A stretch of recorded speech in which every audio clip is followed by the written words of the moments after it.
অর্ঘ্যদীপ আবার একটুখানি ইউটিউব দেখে আজকে পিঠে খেতে চাইলো, সেই পিঠেও করে দিলাম। জানো তো বন্ধুরা, মেয়েরা সত্যি পরের জন্য জন্মায়, নিজের জন্য ভাবি না, জানো তো কত কষ্ট হয়।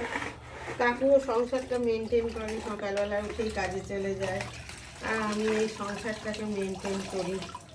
এখন ঝাড় দেওয়া হয়ে গেল রাস্তা, এবার রান্নাবান্না হয়ে গেল। রান্নাবান্না হয়ে যাওয়ার পরে এখন রান্নাঘরটা একটু মুছে নিলাম, আর বাসন মাজবো। বাসন মাজার পরে টয়লেট পরিষ্কার করব, সবই তোমাদের আজকে দেখাবো ঘরের কাজ কী কী করি।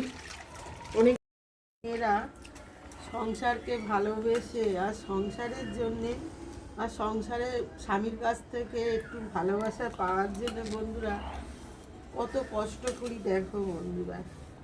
বাপের বাড়ি মেয়েরা রাজকন্যার মতো থাকে, কিন্তু স্বামীর সংসারে এসে স্বামীর ভালোবাসা পাওয়ার জন্যে মেয়েরা মুখ বুঝে কত কিছু করে।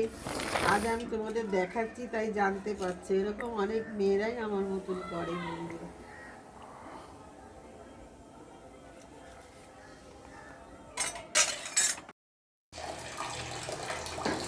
আজকে বন্ধুরা, আজকে আমি টয়লেট পরিষ্কার করব।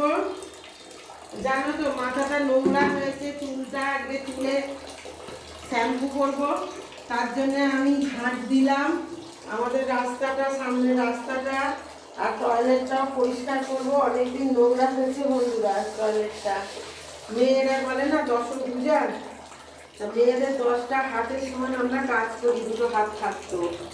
তার টয়লেটটা অনেক নোংরা হয়েছে, ঘুরতে গেছিলাম, টয়লেটটা ঠিকমতো পরিষ্কার হয়নি, তার জন্য টয়লেটটা পরিষ্কার করবো। কাকু অত পারবে না অফিস করে, তার জন্যে অর্ঘ্যদীপকে আমি এখন করতে দেই না। ওর তো সারা জীবনই আছে বলো, আমরা যখন চলে যাবো ওকেই তো সংসার টানতে হবে, একটা সময় অনেক পরিশ্রম করতে